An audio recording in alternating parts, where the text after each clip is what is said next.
virgin name? Gillie Priest, original name Michael Aaron. So where want my address? Anything. Gillie Priest is more known though, you know? Yeah. Because more comfortable. Gillie Priest. Yeah. Yes, greetings one and all. Welcome back here at Best 100 FM. As you all know, throughout the program, we have a segment called Express Yourself. Express Yourself. The number to dial is 279-8473. 279-8473. Gillie Priest. Yes, I'm there. Is the name of the virgin. Yeah. Who there with me in studio. I want to know, for the sake of my listeners.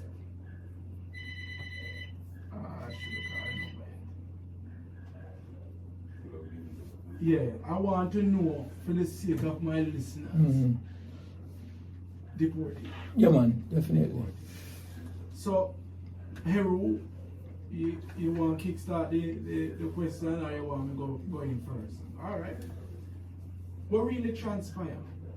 What really transpired with your whole journey in the States? Well, all right. Is it a case where ICE was the organization, the troop, so to speak, who caught up on you and decided, say, boy, you know, he's an illegal migrant and therefore need to be deported out of the country? What's the... Well, ICE deal with all deportation processes from the United States. Right? It's a federal agency, so basically it covers all of the 50 states within the United States of America.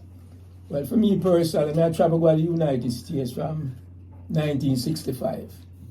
For me, as a little youth, I go to America when school give vacation in Jamaica. But my personal demise come about when I go to America for the last time to go complete school over there. We start college 1979. And for those who can put it into a certain context, 1979 was a very turmoil political experience where Jamaica did go through. In the 90s, Michael Manley time. So when we go to America now, within that time, enroll in a Manhattan Technical College and everything, me get arrested, and basically in a nutshell where it come down to was that me and another individual who them give to me, as we refer to in our colloquy terms, as a crime, which is a co-defendant. But they use a colloquy term, crime in the United States, that we go into the United States selling marijuana, using the proceeding to buy weapons and sending back the weapons to Jamaica to fight politics. That some of the weapons got mixed up, and when the weapons got mixed up, the person who was doing the transaction with the weapons that were ordered to be killed, so got convicted for murder in the United States based upon the allegation of the Bronx County District Attorney Office. And I did time, I spent my whole life basically in prison in the United States. I did 45 years in prison in America. Basically, all I encapsulated in an autobiography, the whole political intrigue corresponded between me and even P.J. Patterson in the book. Everything in the book, I make a presentation to the eye with a copy of the book. And if you would like a copy too, but I did a copy. See? So basically, in a nutshell, I go a prisoner in America as a political prisoner. The Jamaican government tried to assist me, let me say half-heartedly. Some government tried, some government kind of took a hands-off position for my imprisonment. So that's how basically my experience went in terms of from a political perspective. But one of the reasons why I don't want to expound upon the political experience too much, I try not to separate myself from all of the deportees. Even though I have coming from a political imprisonment position where the Jamaican government was aware of, I don't want to separate myself. I want to be inclusive. I say, me is a deportee. And me is a man, I don't really run from that terminology. Others may have a reason why they run from it. I don't run from them things there. Basically, because I have a conviction in myself and know myself. So that's what basically it is. Well, we find the stigma that is attached to people who have been deported. People business people don't want to employ them. People think that they are all gun runners sort of thing, or they are ganja smugglers. How do you think, what you could do to remove that stigma that is attached to deportees? Well, first, we say, well, we put it in the proper context. Because most of the things then what you know when you go through the world, the things then what people gravitate towards are where they run from. Now, one of the things why I always put it in that context, I say, Marcus Garvey was the first deported from Jamaica, but he's a national hero in Jamaica. So what Jamaica tell us is this: if you can get big and get recognition, and everybody can latch on like leech and get something, you will be accepted. Right? Because remember, Marcus Garvey was the first deported. Now, if you fast forward from back in the 40s and bring it up in 2025, if Marcus Garvey get deported today, he wouldn't get no employment, he couldn't get elected as mayor, they would have stolen him and chased him and he couldn't get no job. So that's a part of the hypocrisy where we have to face. Where you have no, there's another aspect when you talk about deported. A lot of deported are not people who are criminally convicted. A lot of deported got deported because somewhere they violated a civil statute with not regulating the immigration status. Right. That means them go to America and them give them 30 days to stay and them stay 31 days. That get you deported. You understand? So a lot of people who get deported and coming down here and getting stigmatized as criminal or ex-offender or whatever the political correct terms the society wants to embrace. A lot of these people have no criminal conviction. A lot of these people just fail to regulate and standardize their status in the United States. Some of them go there on vacation and some of them stay. Some of them went there on vacation, applied for permanent status, did not follow through with the process. It so happened that immigration scooped them up. You get deported. You know what happens when you get deported? You come to Jamaica and you come and face a system that what it lumps all so-called deportees together. Both people who are civilly prosecuted and people who are criminally prosecuted. All of these people are lumped together as criminals. Okay. And therefore the system have one standard, and not only the system, but the social structure in Jamaica does not embrace a lot of these people who come home. So forget about how the system here stigmatize and the system here push you out. The society itself has fostered and engendered a negative perspective, and the hundreds if not thousands of people are coming home.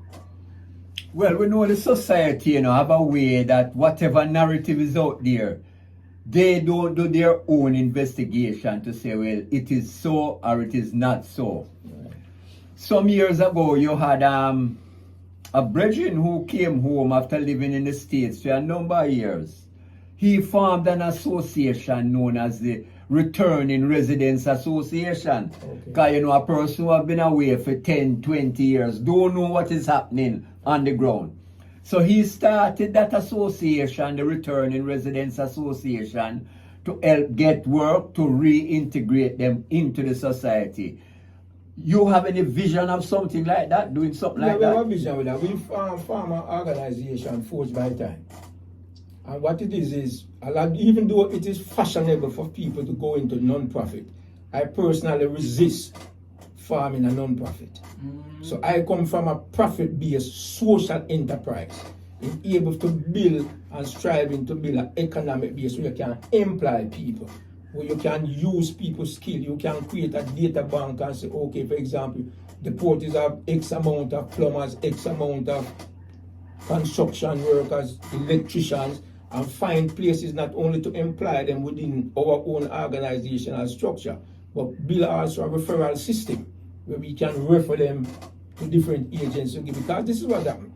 A lot of time when these brethren get deported, you're talking about some of them left Jamaica at 6 months old. Right? I'm just taking it to the extreme. Yes. Right? And them get deported, them come here, they have no family, they don't know to navigate the system, they don't, you know what happened? I'm going to use my personal experience. When I returned to Jamaica, What year? I came down here May last year. All right. Stick up in. Yeah, man. Because we're up on the corner and it ain't here reason. Yeah. May last year. Which year you leave? When I left Jamaica, I left Jamaica in 1979. The last time when I left Jamaica was 1979. So that means say touch phone never left out. touchscreen phone? And all? No, man. Rotary phone in my time, man. Alright. So when you come back now last year, what you face? Were you surprised at the growth? Well, I never really surprised to tell you the truth, because when you're coming from a politically conscious base, buildings and road don't really fascinate you. No, man, I'm not talk about that, man. You I'm talk talk about about the shift in culture, the society, the whole mindset there. yeah, man, I see the difference in the mindset, man. Well, me give an example. I'm going to give a little minute example to touch upon it. So take me back to when you first land back in Jamaica. Like I said earlier, when I first land, the average things when man did express to me that would fascinate me, it never fascinate me. Me I come out of a system where the prison have tablet, the prison full of bandula phone. So the technology itself never grabbed me as though it would have grabbed somebody who never exposed to it. Surely. When me come out of the system, me have tablet. Me can text, even on the phone right now, me have text man in the prison. Them can text me every day. Them ask me if I do them favor and me link them. Technological wise, yes, there's a learning curve. And that learning curve get basically expanded because I'm an age, right? When I learn as quick and fast as the little yo, I'm kind of tend to shy away from it and call people and say, show me how to do this and show me how to do that.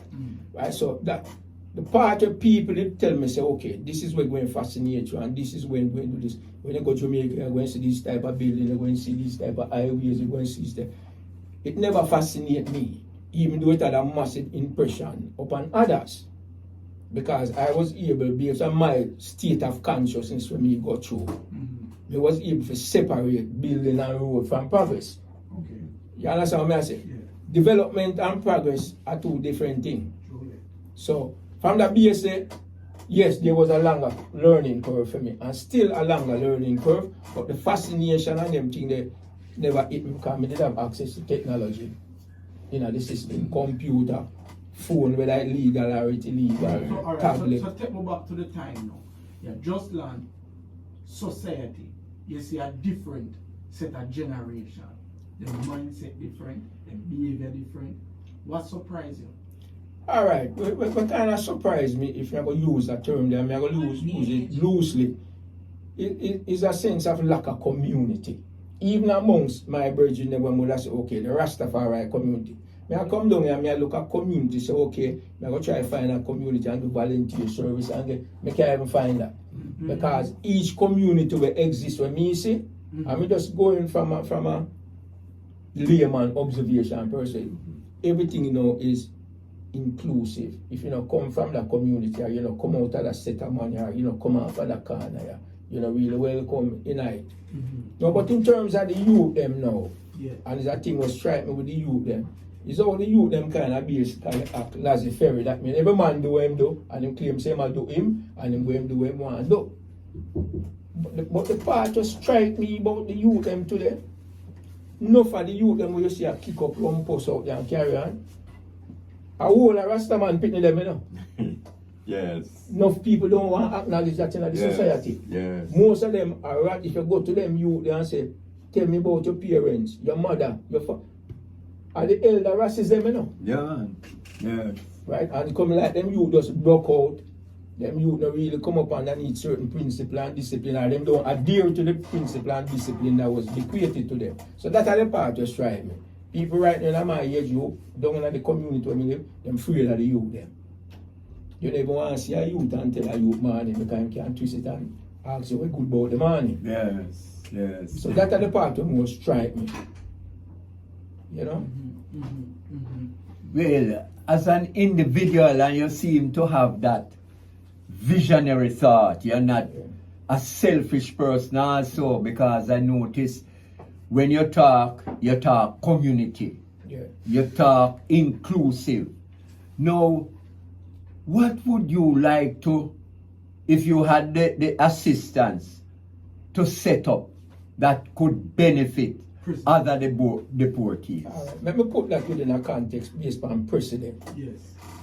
It's when we go into the prison system, Rastafari was not acknowledged as a spiritual movement throughout the whole entire United States. And we go into the prison system and legalize it. If you go in upon your computer right now and Google Benjamin versus Coughlin. That is the case where we carry the prison system and the United States government go to court to recognize Rastafari as a spiritual movement. Now, when you go to America today and you see lawyer with dreadlocks and go to court, you see corporate executive with dreadlocks, you see people in a department of correction, and the racists them on the street fight and get that done, you know. And the racists them in the prison, the main man with period that is a man with their England right now, we do blogging with them called Badass. Badass was the main advocate. So go up on Google for the listeners and supporters out there. Benjamin versus Coughlin. It is a legal precedent. We set the precedent for the acknowledgement of both state and federal acknowledgement of Rastafari throughout the state. We established an organization throughout the Caribbean, Africa. No, what I said is precedent. We involved in an activism from the system. Yes. That is the precedent. So when we come out, you know, I'm speaking for me, and it's not new for me. I'm an advocate before I go to prison. I go up amongst racist store and 53 last street as a little youth. So I'm an activist. So when we come out, you know, we say, okay, most people say, non-profit. I say, no, I'm not involved in the non-profit business because non-profit tie you to a chain financially to the corporate system where you're going to have to dance to them too. But if we build a for-profit base that involves in social enterprise, and that is the vision when we come down here with. To build this for-profit social enterprise engagement system where we can build our own corporate structure, employ with people, and now upon the peripheral of it, that's where we're just going to do referral. What that mean? It means that whatever services we can provide to the deported community, we can refer them to the appropriate people and the appropriate agency. The support where we are look right now, we are put on a conference, right? A reintegration conference for the deportees, and it's slated for August 17th, down by the Simon Boulevard building, downtown Kingston. And this, Say the date again. the date is August 17th at the Simon Boulevard building at 10-12 Nard Parade. That's right across from the park downtown, right at the corner of Church Street and Nard Parade. And this conference is for basically a multi-purpose function. We want to meet people from the state, representatives from the state, specifically from the health department, the security department, to bring in people that have concern. Because there's a whole community that are concerned about deporting, you know, especially with the election of Donald Trump. The country is anticipating hundreds, if not thousands of people will flood the country as deported. There's a high level of anxiety, both within government and civil society. What are these deportees coming back to Jamaica to do? Is it to be involved in crime? We first have to embrace these brethren and sisters the moment them step off of the plane. We have to say, what are your concerns? Because let me give a personal experience to me. So when we land in Jamaica, me come to basically a family structure. Me have a house to go to. Me did have somebody who know how to navigate the system. But I'm going to show you a critical thing what I think is important to this discussion. Of all the people that I know in Jamaica, and my political background in terms of me went to prison in America as a political prisoner. This is a sad situation where me face and where a lot of the virgin them going to come face. The first people who went offer them assistance, you know is who? Criminals in Jamaica. And I'm going to show you how that. Yeah. Me spend 40 years in the prison system in America. The whole of the man them will come out of New York State. If not all of them were so-called big shotter down here, they actually grow them up in the system. Right? Me actually grow them up in the system. Me teach them in a school. Me help them facilitate the Rastafari program. Me help do all of them things. So when me come to Jamaica, them they are the first set of man will try to embrace me, you know. And it's me have to say, no, virgin. I understand me and you're a virgin and everything cool, but I know my journey that. And that's me not be able to be in a position to reject that. So when you come off of the plane, especially for the virgin, them will come out of the prison system. And the only person them know in Jamaica is people who get deported before them were involved in criminal activity. Who you think will offer them comfort? Who you think will give them the first dollar in them pocket? Who you think will try to give them a little old building in the garrison for live? And what you think will happen after him cater to that indulgence? start repeat. That's how it got on. So I was one of the few fortunate ones who can land at Jamaica, was able to navigate my way, was able to deal with Virgin on a Virgin level, but said that is not my life. I was never in that life, so it's not like me rejecting a life that I was once a part of. I was never a part of that life.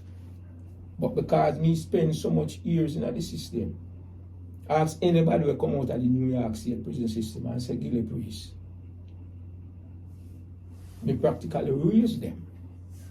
So that kind of give me some sense of credibility now by dealing with this conference, putting this program together, and because me come out with a certain credibility out of the system, me believe that I can influence them to a certain degree if I can meet them basic need. Because every human being is captive to his first set of needs: food, clothes, and shelter. So that is how me kind of see myself in the program. It's not a hurry come late the business. Yes, and you articulate well, and you have a good vision also. Because as I said earlier, you're not a person that just look at self, that, boy, me alright, so me no business with another man. You have that collectiveness around you. Now this conference, and when you mention the word conference, that would look to me as if it is an organizational structure you want to put in place. Yes, sir. And as you say, you're not into the non-profit. Right. You would love now to harness all the different skills from all these deportees and possibly set up a business establishment. That's the main objective. That's the main Excellent. objective. That's the main. The thing is this. Excellent. A lot of these organizations that you see established down here to give some form of assistance to deportees, a lot of these ideas were germinated from in the system, you know. Right? A lot of it was, yes, sir. Come close. Yeah. A lot of it was germinated from in the system. But what happens when a lot of the virgins come down here and then try to do something positive, because I'm not the first one trying to do this, the facts of life intervene.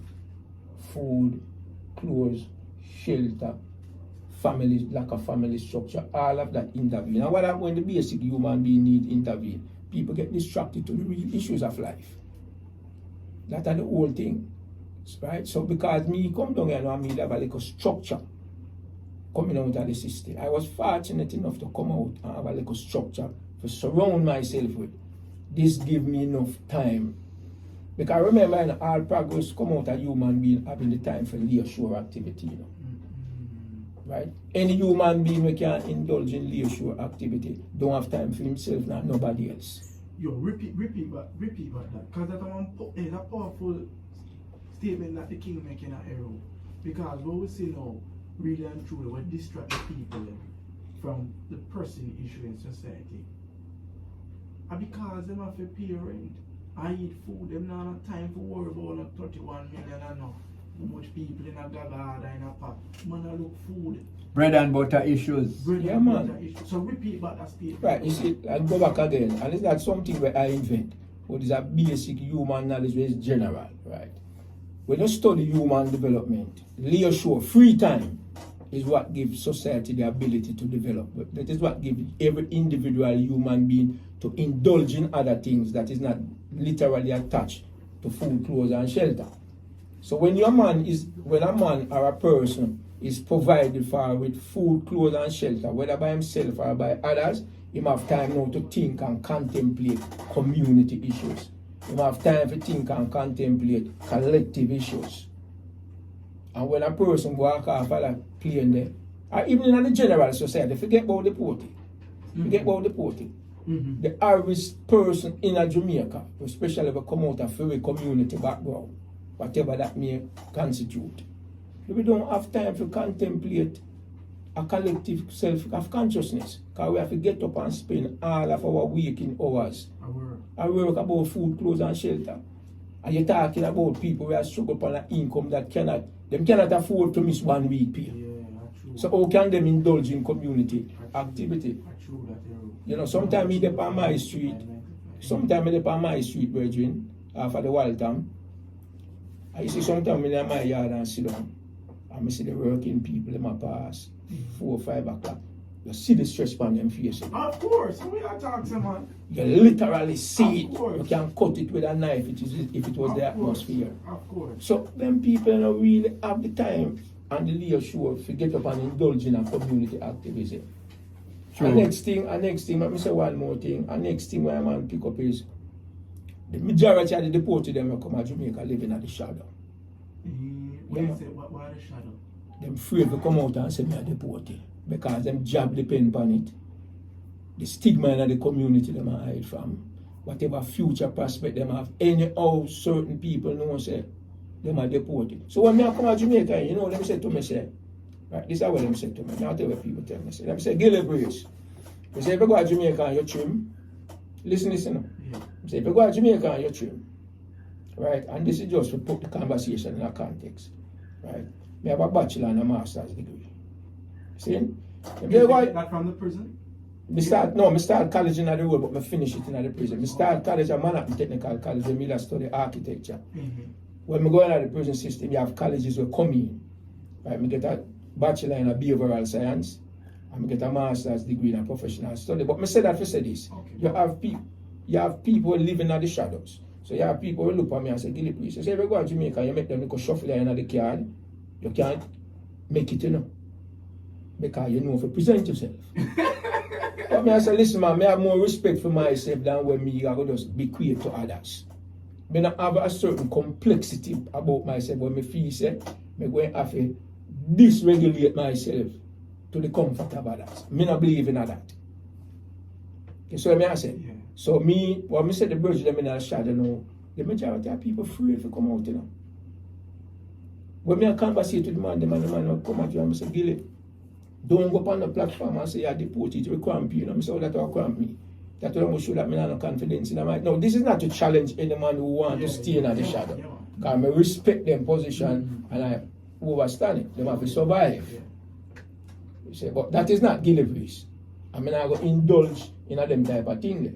Because when I think where, like me come to Jamaica and tell the truth straight up, I don't want to work. No, I don't want to work. I want to create jobs. I don't want nobody employ me. But the point of me I say, what me I try to say is this. Your virgins will need job.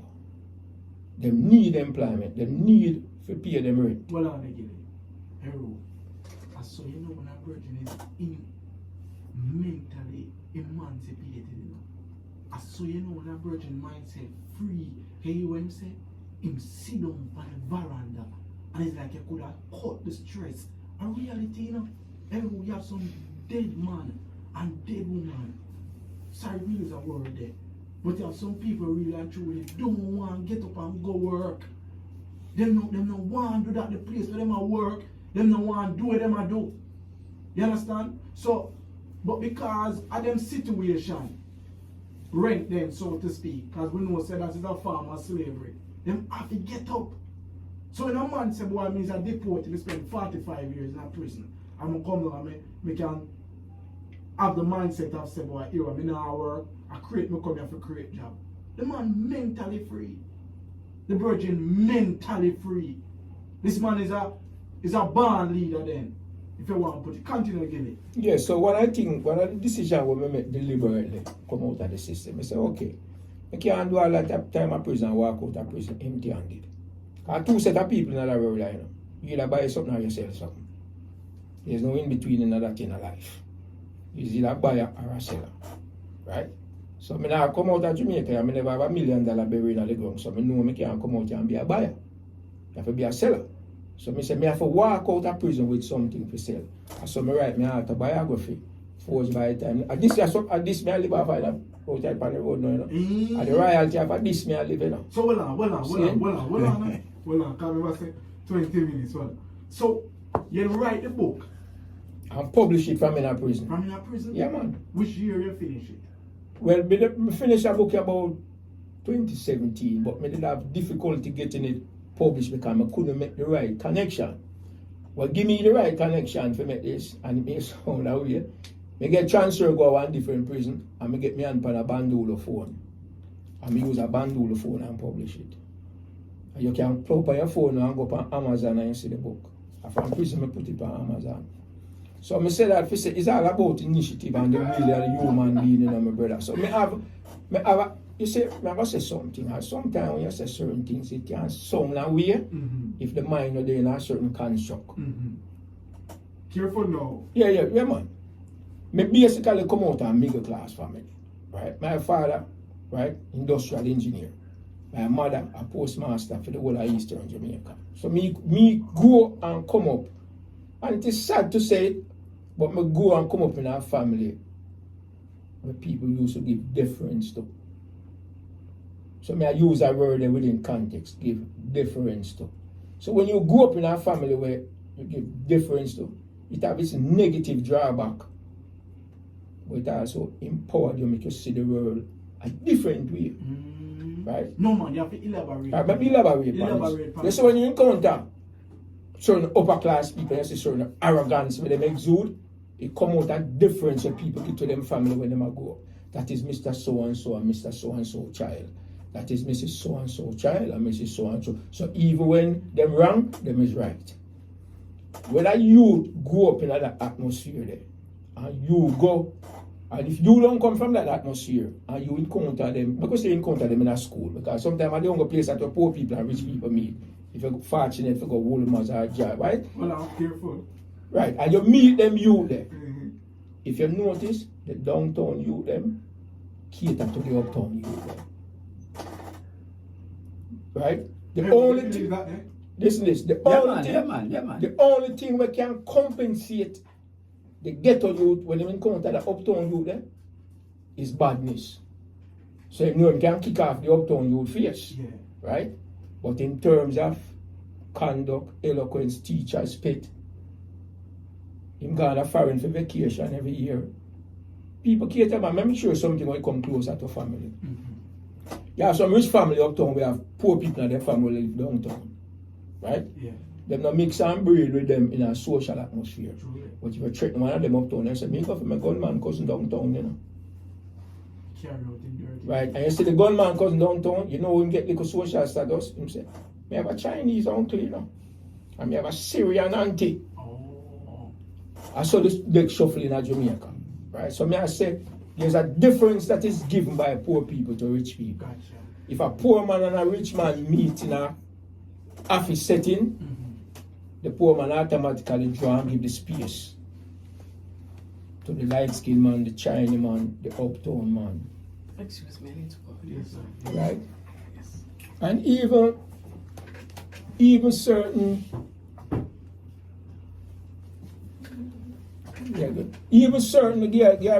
example, even when you deal with a certain encounter, right? I remember as a youth, when you live in a certain neighborhood, right?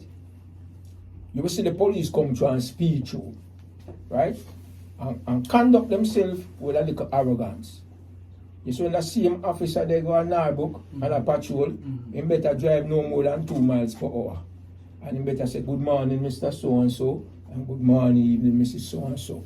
Him himself have to show difference to those who he recognize as representative of the upper echelon.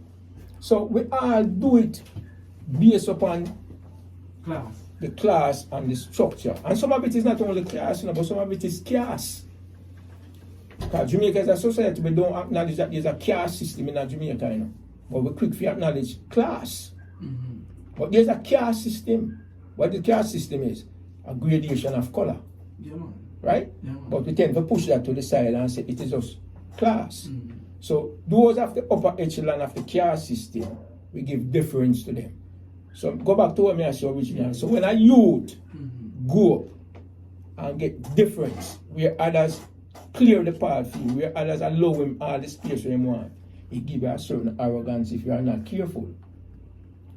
But this arrogance, if used correctly and appropriately, it can straighten you also.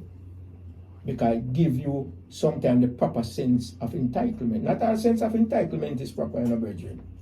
But when you have a proper sense of entitlement, then it empowers you. And this sense of empowerment can carry you far away. You just have to know that you don't become abusive with it. You don't apply its negative aspects. because now you become an aggressor and an oppressor with it. You see, so that the structure will come out. So for me personally, coming from that type of background there, I'm not easily fazed by people and them status and how them talk and them credentials, and I'm not really fazed by them things. You understand? Because I can carry my water, right, to my own satisfaction, not necessarily to the satisfaction of others. Well, on Gilly. When them first catch you, what me kind of digress, because I know, you know. Yeah. When them first lock you up there. Yeah. When did that go through your mind? You did that mad out? No, let me tell you what go through my mind. And it's a basic thing. You see, when you get convicted and they might transfer you from the state facilities when they might transfer you from the county facilities. Because each person, if you don't get convicted from the federal level, when you get convicted in the state, you get convicted by the county. Yeah. Brooklyn County, Manhattan County, Queens County. Well, the counties will convict you. If you're not charged for a federal crime. So when you get sentenced on them transferring you from the county to the state system, for me personally, and I write about it in the book, yeah, my biggest fear was losing my culture. Yeah, that for some reason, I don't know why that's sticking in my brain. Losing your culture? Yeah, because this is what I think about. Yeah. Boy, you go to prison, you're not going to get no Jamaican food. You don't know if you're going to get a mix and mingle with Jamaican. You don't know if the daily leisure activities where you can engage in a role, if you're going to get access to them things there. Enough man don't know that thing that's powerful, you know. Enough man don't know that thing that's powerful, you know. But me can be a witness to it. Because if you go to prison and you don't have no culture, right? Yeah. And you don't have a social force to help regulate you, you broke loose in a them place there. And the system tear you up. You understand? And for me personally, seeing the culture and the system will maintain me when me go there. Yeah. All them years there, a Rastafari. For me, straight up, I don't go around no corner with it. That is what maintain me. That's why we go into the system, and me and Badass and other brethren, we carry the issue of code. When we are trying to meet, you know, for chant and give praise in the system, you know the prison system say, anyway, 3 or 4 man gather, them come and say, break it up. I don't know, in the yard they could have gathered. I say, no man, we carry this a court, man. Yeah. And we carry it a court. And one of the sad stories, let me show them something with this. When the court ruled in our favor, like I say, you can look it up and Google. Benjamin versus Conklin said precedent. Right? It is statutory laws throughout the United States and it is persuasive laws throughout the whole world. Right? Without, I really want to explain what I mean by statutory and persuasive. Okay. Them there are two, and when we established the CAU organization and the Rastafari collective worship system, them there are two entities that gave us the right to meet in a congregation setting. In a prison, you can't meet in a congregation setting unless it's sanctioned by government, you know. Because them think you're organized against the state. Yeah. Under religion and culture, if you get them to acknowledge that I use religion in the Babylonian context. If you get them to acknowledge it, now you can get congregate service. So hold on, stick up in now. So that means you meet up with Rastafari. Right, you get a room. The prisoner have to give a room. Yeah. And the prisoner have to give a Sabbath time. And you go down there. Because the last prison when we left out of fiscal, when they call the Rasta service is all 150 man. Let me tell you something about prison when we learn, my virtue. Listen to this. You see in a prison, you can't meet and hold no collective under no PMP banner. And you can't do it under no JLP banner. Rastafari in the prison system is the only banner where everybody, I'm a man Rasta. You say if you're not putting name on the Rasta call out to come a service, you're not going to war. I show you the power where it have in the family. Right? All social or criminal structure will exist. I don't care what level of man crime charge for. You see, as long as them come out of the Caribbean community, and the Sabbath over there, some prison make you keep on Friday, some prison make you keep on Saturday, down the wrong. And we call it with the reasoning. This is because we carry the case of court, you know. You chant? You chant? Eh? You chant? Yeah, man, you have drumming and chanting and singing and man, then go around and go burn them ganja where they're not supposed to have burn. You don't know how it's set already. See, but the point to me I say, that's how we get to engage culturally to strengthen each other. And this you go down there, you hear the Jamaican music and musical blast and all them things there. So it reinforces us. Like me give an example, when you take a Bob Marley song there, right? The band and I go up and I listen to Bob Marley, right? And we can sing the words and repeat the words. You know, so when you go to prison, you hear it for the first time, Ross. When I say hear it for the first time, I mean you lay down on the cell and you listen and contemplate from all the different nuances where all these brethren them are sing and a chant about. Yeah, man, the meanings of the words Yes. shall come to you. And that is very where you vivid. get, Very you get vivid. sustenance from. Yeah, man. And this you get your strength from. It's just like in Zimbabwe when the man them in Zimbabwe said they felt like giving up and they heard Bob Marley music, and that inspired them to rise up and Same thing in the push on. brother. Yeah, man. So talk to it more about the book. What the title of the book? Alright, the title of the book and the name of the organization, you know, Forged by Time. And I think it is basically in a sense self-evident way. What I think the time is where help forge me. The time is where help formulate who I am as a person. You know, yeah, man, I said to me, say, Gilly, when you go to prison, did prison change you? I said, no. I said, what do you mean prison never change? I said, I never go to prison and need change. Some people go to prison and need, if you're out there rob, murder, and rape and keep people, you need for change. Right? That was not my indulgence. So I never need for change, I didn't need for go. Gotcha. That is my thing, I need for go. Because when you think about prison exists on the word rehabilitation. But most people don't realize that that word is a derivative of habilitation. And if you ask a man what rehabilitated mean, he can't tell you. But when you ask them what habilitated mean, most of them can't tell you. Right? But what habilitated mean is that you were socialized proper from birth by your family and the civil structure. Rehabilitation comes in when you walk away from your parents' guidance and the guidance of the society and you start indulging criminal behavior. So when you go to prison, they're going to have to rehabilitate you. They're going to have to re-bring you back Okay. to the proper teaching where you neglect, where they start from your own. So when me tell them I go to prison, I never need no rehabilitation.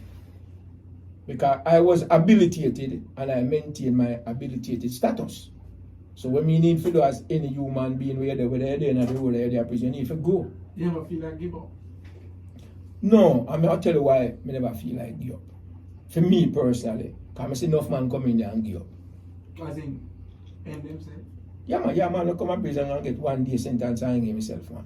And yeah man, hang himself in the middle of the sentence. I know one bridge when named David come from Kirk. After him, he might do like 5 to 15 years. And him do the 5 year and go to the parole board and that just bust him skull and him go up there play ball one day and yeah, I don't really play ball, but sometimes I go up there and watch the bridge with him. And him tell the man, him say, yo, I leave and go home tomorrow, you know. And him say, man, stop chat madness, man. You know, just get it at the board. But when did he really tell the man him how hang himself? Some man kill himself by using dope. Deliberately, me attack. So you see the book coming in a different form and shape.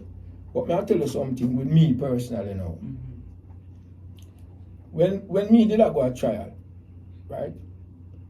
The lawyer one day tell the judge, say, you see this client time attack me. Yeah. He said that youth is a very abrasive youth.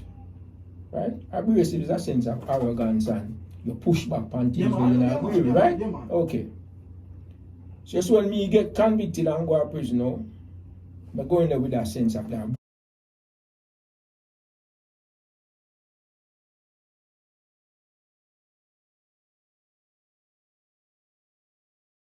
abrasiveness there.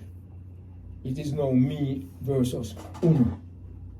And me I go see who I go give in. You saw me I said I'm going there with a challenge there from my perspective. No, but Gilly, 45 years, everyone. 45 years though, and the system not break you. Because you see, remember when we said earlier, you know, you see all your years, my brethren, have a lot to do with how you deal with challenges in your life. See, and you see when you raise a certain way or a lack of raising a certain way, then it makes you become vulnerable or not to the challenges. Because your man when I go to prison, the system still buck him out, so you know. Yeah. You see what I say? Yeah. So, Well, one other thing I realized, you were very focused. Yeah, man. Very focused. Yeah. And this is the underlying thing that I'm looking at now. Mm-hmm. You're at this point, Yeah. and you are looking forward to the conference. That Yeah. out of the conference, what would you want to happen Yes. coming out of Right. that conference? All right. It have a manifold aspect to it.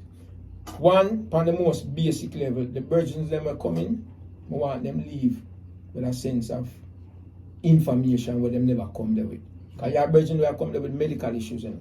Your virgins will come there even know how to process them national ID and all them things there. We want to be able to give them the information.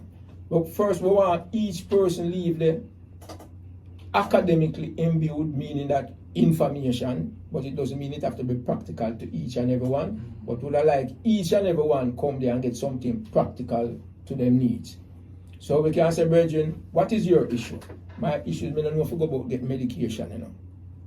I have a nurse already there on schedule when come there, and this nurse will give a presentation, walk them through the system, or forget that.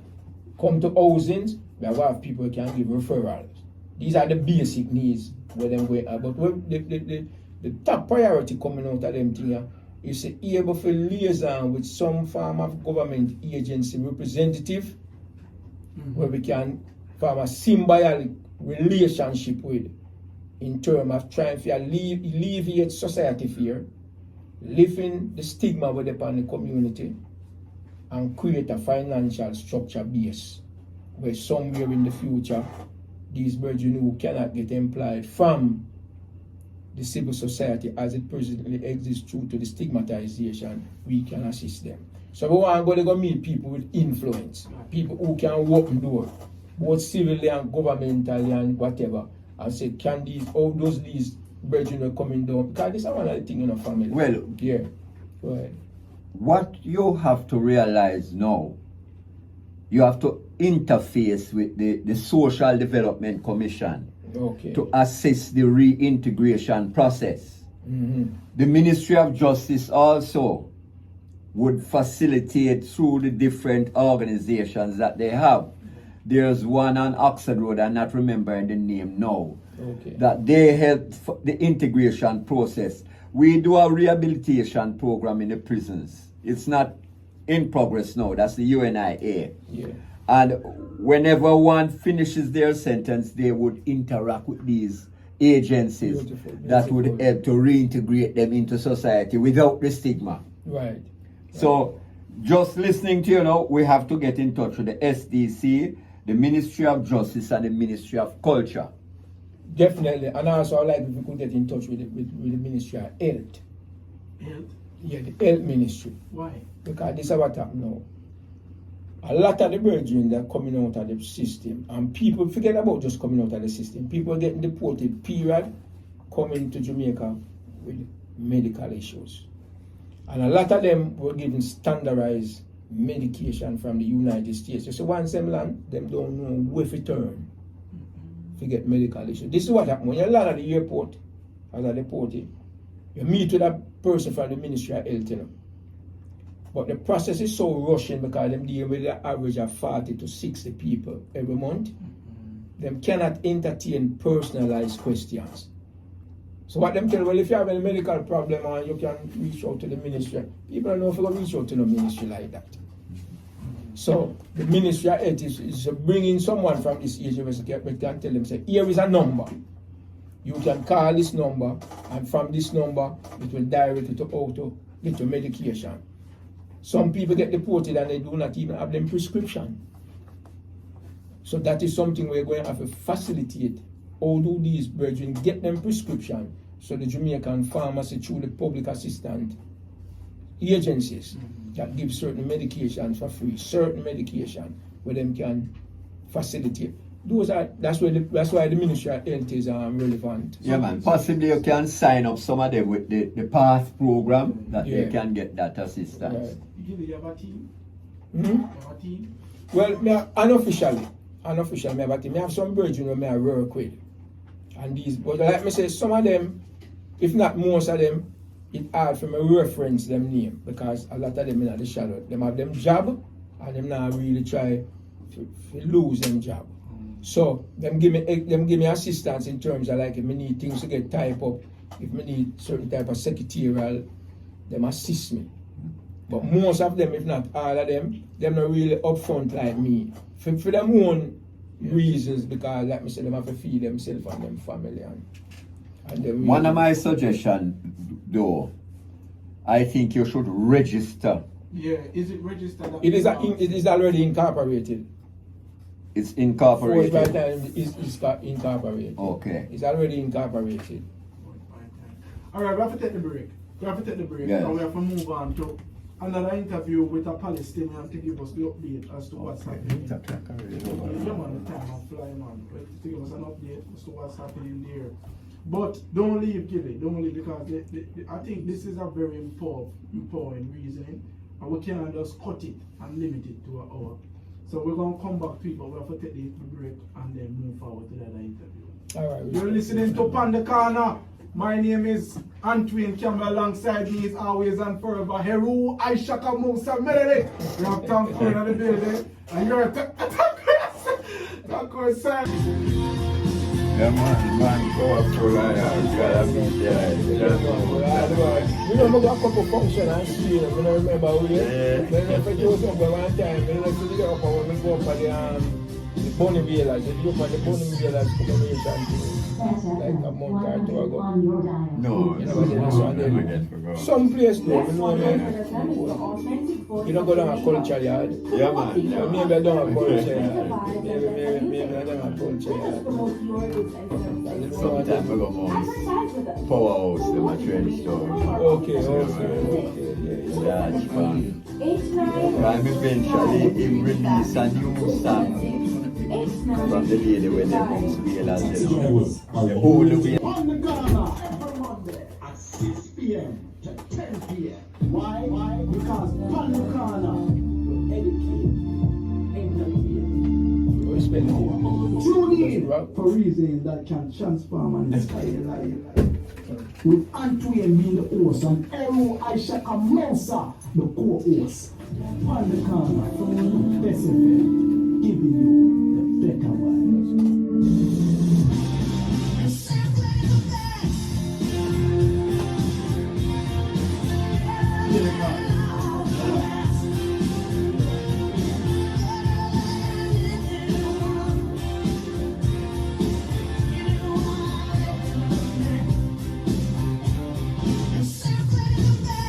SFM 100 on your dial. Keep listening. Alright. Oh, there you need that is the greatest. Alright, so now we'll try continuing here.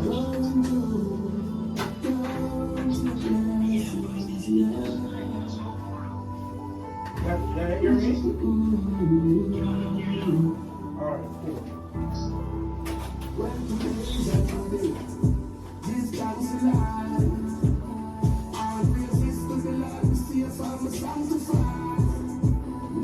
That was 24. 26. Just mute the mic. Alright, there we have to yes, because the massive is not so strong. That's your plan, because the massive is not so strong. If you use it, when not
Alright, let me sign this. When you want to put tonight?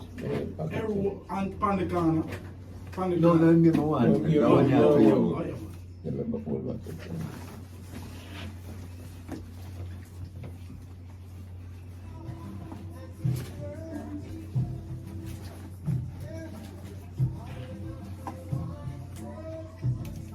Just give me the name you want me to put tonight. Put Antwi. Spell it for me. A-N-T. A-N-T. W-A-Y-N-E. A-N-T. W-A-Y. W-A. Though you see where we come from, when you say double A, two A. So we go, you go over so. Double A. Oh. When you say double A, it can mean AA. Okay. Or you mean literally W-A. W-A. W-A. Y-N-E. Y-N-E. Campbell. N-E.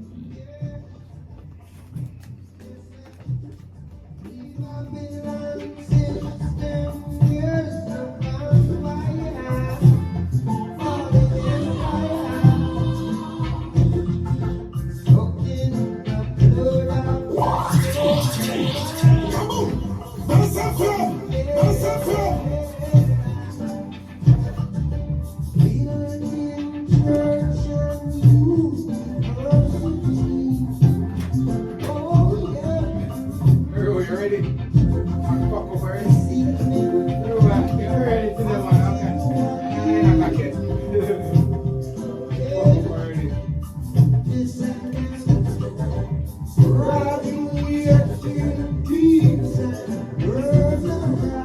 What you listening? Yes, we're there with you here at Best 100 FM, Pan the Corner, each and every Monday, 6 to 10 p.m. We want to give thanks to the persons who are still with us.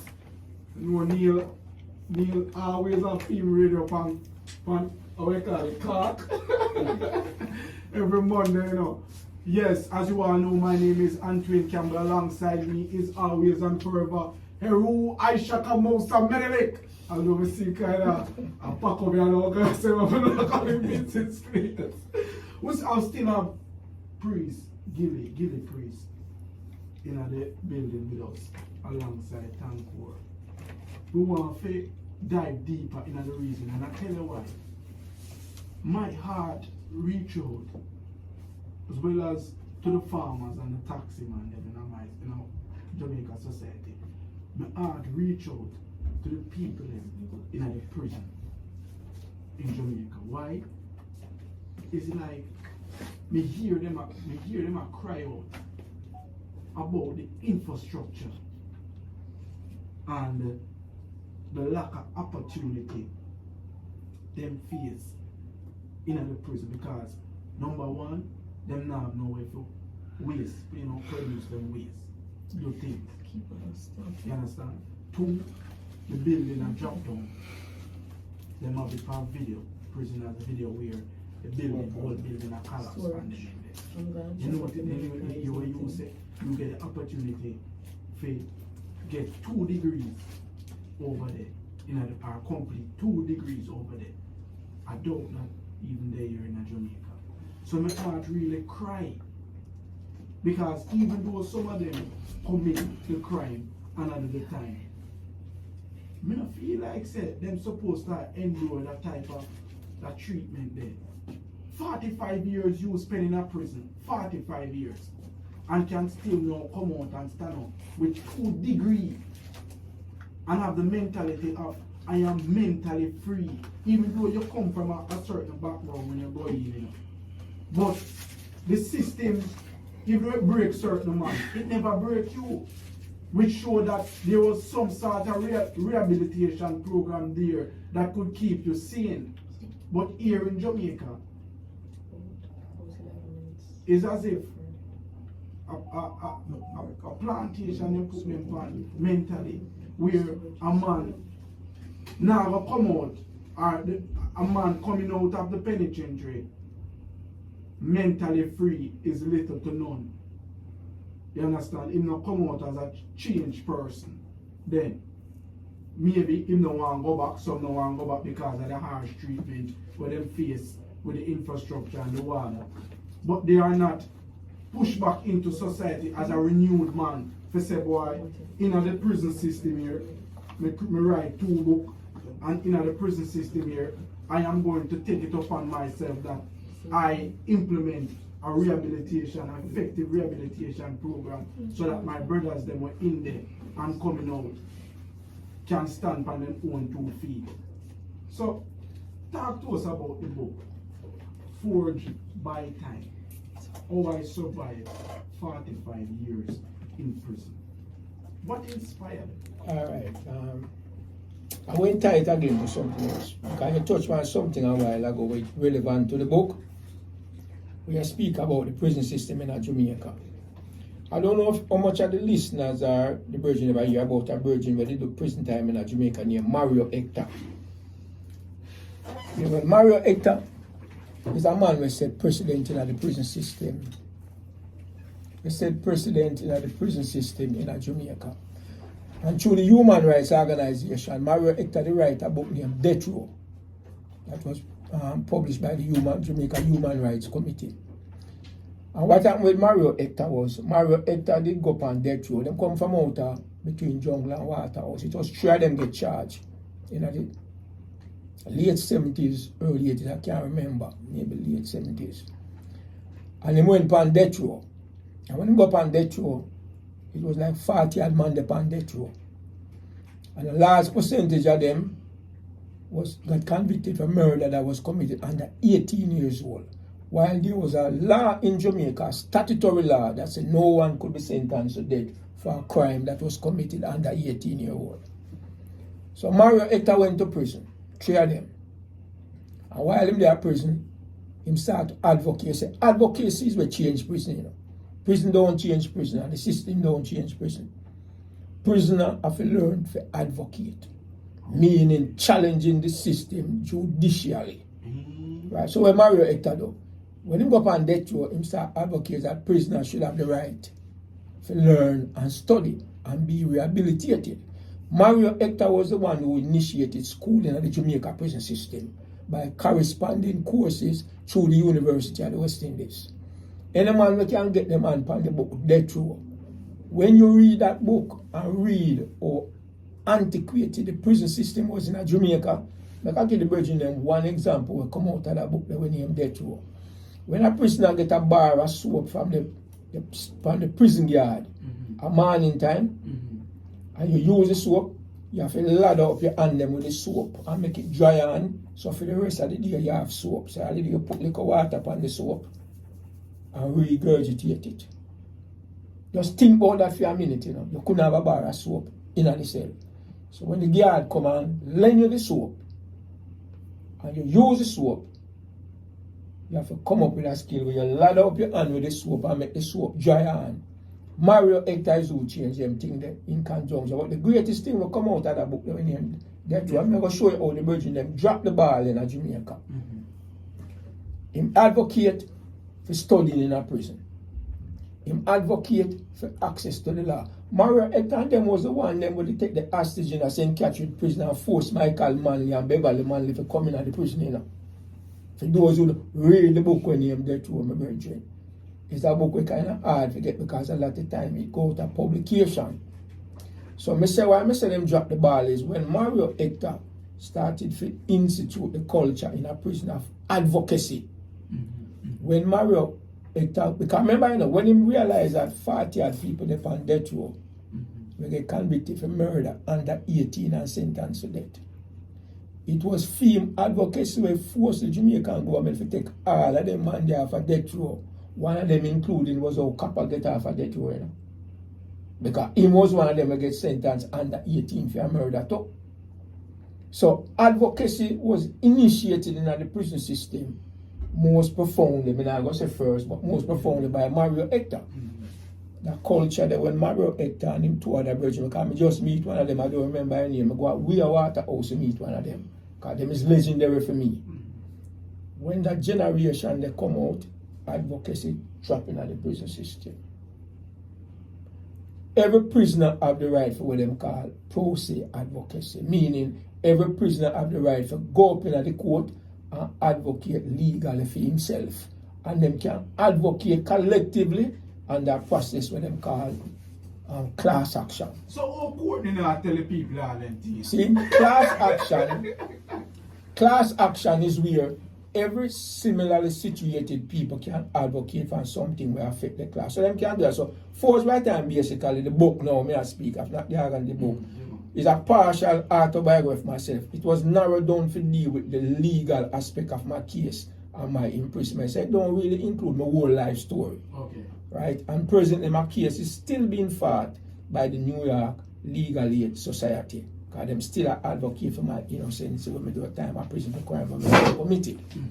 So may I say advocacy is what the book they really can bring out. Okay. You should often advocate for your right. You don't need a lawyer for going to the court. They have what them called pro se litigant. A pro se litigant is a person who can advocate for himself in the court, and the court have to take it in the best light as a pro se litigant. That means even if you don't know how to apply the law to the facts, the judge is mandated to apply the law to the facts for you. Thanks to the brethren them for the opportunity so we can come here and express my perspective and views upon the deported community within Jamaica. And I always available to the brethren them. If the brethren them need me for coming in again, whatever the occasion may be, I am available from the community based and standpoint there. Okay. Well, you know, it's a real eye-opener, and I hope that all listening, if you have any member of your family who has been incarcerated and is a part of the deported community, you can reach out and you know that we can get help.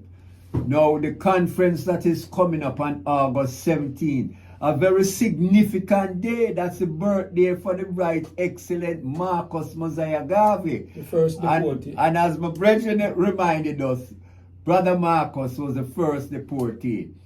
So we're going to really come out, support this cause, and any linkages that we have, we'll make it available to that association, because I know we have to have an association set up with a governing structure. So, give thanks, Brother Gilly. And as I said, you have really opened up my eye to a lot of things that I didn't know. Really appreciate that. And can I give out a number, please? Yes, sir. Yeah, Yes, man. sir. We may be contacted at, we make them be contacted at 876-880-0827. 876-880-0827. Thank you very much. Sorry, so the interview for Coach Shah. Yeah, man, a life, man. We're giving our listeners the opportunity to express yourself. 279-8473. 279-8473. I don't know if you want to stay for one question, because I'm on my call. Yeah, man, you can do that, man. I don't know if you want to do that. Gilly Priest is the virgin name. You know, I never know that you could advocate for yourself in court as an inmate. I never know. Yeah, man, and you can advocate on behalf of others also, as long as it is an issue that affects more than one. That's what the court referred to throughout the whole world as a class action. I never know. As long as you are similarly affected by the same issue, whether by omission or by commission. But for a person, you will not understand the law. You understand? And then now suppressed by all what one. The thing is this, let me give you an expression. When he's a pro se litigant, when he's a non-lawyer advocating on your behalf, when you're advocating for yourself, the court have a process where them say, when you initially file a complaint in the court, all you need to do is state the facts. You don't need to state no law. State the facts. The court will apply the law to the facts to determine whether or not you have a legal issue. So you don't need no law to go up in the court. Okay. You need facts. Not in Jamaica. Is this. The court does not expect a pro se litigant to know the law. Nowhere in the world does the court expect a pro se litigant. I mean that somebody who don't practice law to come up in the court and deal with law.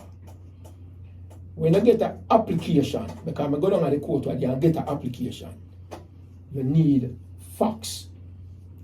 There's facts we have to apply to specific law.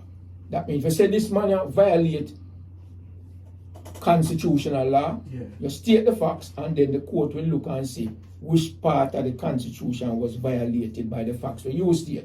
I walk half a tree court, I walk half a tree square, a police take a back and lick me in the head. Right? I don't know the law way really, but I know there's something wrong. Because you have a thing in every country in the world what them call common law. Common law is every law is outside of statutory law. Meaning, me and you in the society know this is wrong and this is right. Yeah. Me know you don't have the right to stick me hand in my pocket. But me don't know which statute say you're not supposed to stick your hand in my pocket. So once me go to the court and say, listen me I walk go half and this man here, stick him hand in my pocket and take my wallet. The legal mind is when we go and say that is a violation of statute 125-23. You just make up the number. Yeah, whatever. Every statute have a number. It give a number, right? What I'm doing at Jamaica, I tell you what I'm doing at Jamaica because me go land authority where they have to go straighten out my property land title. I forgot to break one. Yeah, man. Go through, man. Right, and when I go there, the first thing the little man behind the counter said to me is, Mr. Aaron, you need to get a lawyer. I said, nobody can mandate me to get a lawyer, nowhere in the world. You only can force a person to get a lawyer when that person can afford a lawyer. Once a pro se litigant demonstrate that he does not have the finance to retain a lawyer, the court can't block you because you can't afford a lawyer. Right, man. Right back here. Gilly, what you say? You don't have a lawyer to pursue a case in court. No man, by law you referred to as a pro se litigant. You can go up in the court, you can defend yourself in a criminal charge, you can defend yourself in a civil charge, you can petition the court for any violation, whether collectively or singularly, whether by omission or by commission. You can, one of the things what the court will do sometimes is this. When you go in at the court, say you get charged with whatever, and you go in at the court, right? You have the right to self-representation. But what the court will do sometimes is this. They will appoint a legal lawyer to stand beside you in order to direct you with procedures. Oh. Right? You're still doing self-advocacy, you know. But procedure, the court will say, for example, if you're going to make this motion, you have to do it within 30 days. Okay? You may not know that. So they put a lawyer side of you for whisper in your ears and say, if you want to do that, you have 30 days to do that. You understand? Gotcha. Your right to self-representation come out of the British common law. The British common law is the law that existed in England before they had written law. The law that still take precedent in Jamaica because it was the common law where they bring from England was the first law where they instituted in Jamaica before they instituted written law. That is what common law means. Okay. Common law is any law which was never written back in the days. So just like when you go in at the ghetto, right? Right? You know much unwritten law there in the ghetto? Yeah, man. Don't violate that thing, you know. Yeah, man. It's you repeat, that is a common law. True. It is unwritten. In But the ghetto. in the ghetto. Common law one time did apply to the whole country. It still applies to the whole country.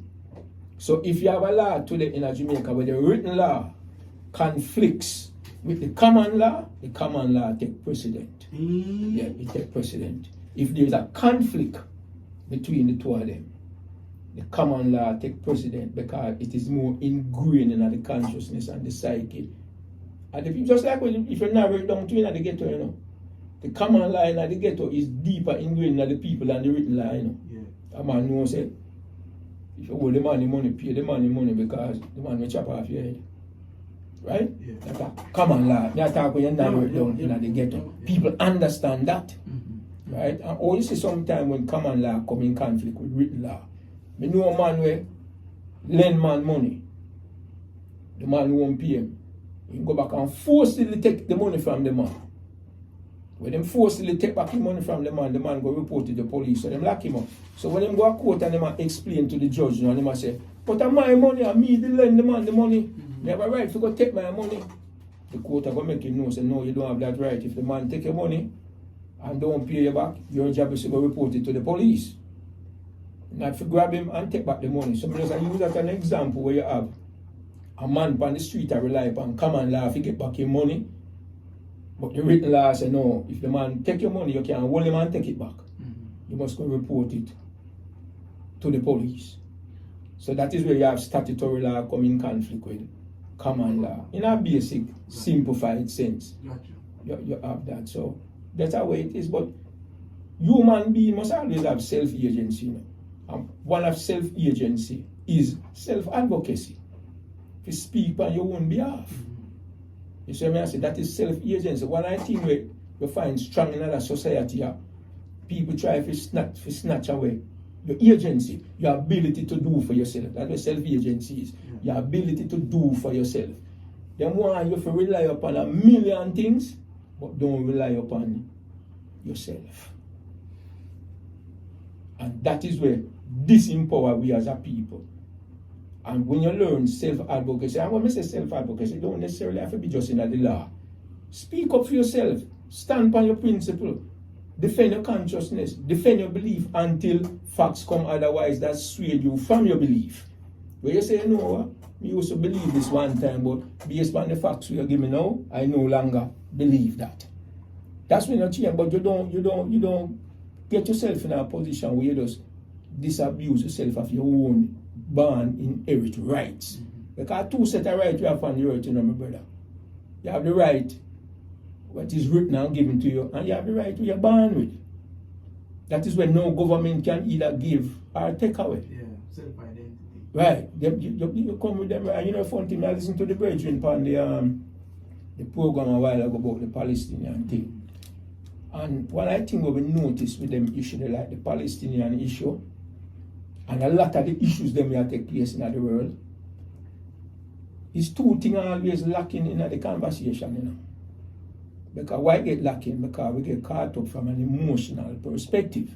Here we're lacking in most of them conversation there. In the whole war them that take place, Ukraine, Palestine, Congo, what is the black man position in them war there? We don't look upon it as what is our position, you know. We kind of take a cheerleading position as if those conflicts are divorced from us. Those conflicts are not divorced from us. Those conflicts, although it appear far, it have a direct bearing on us.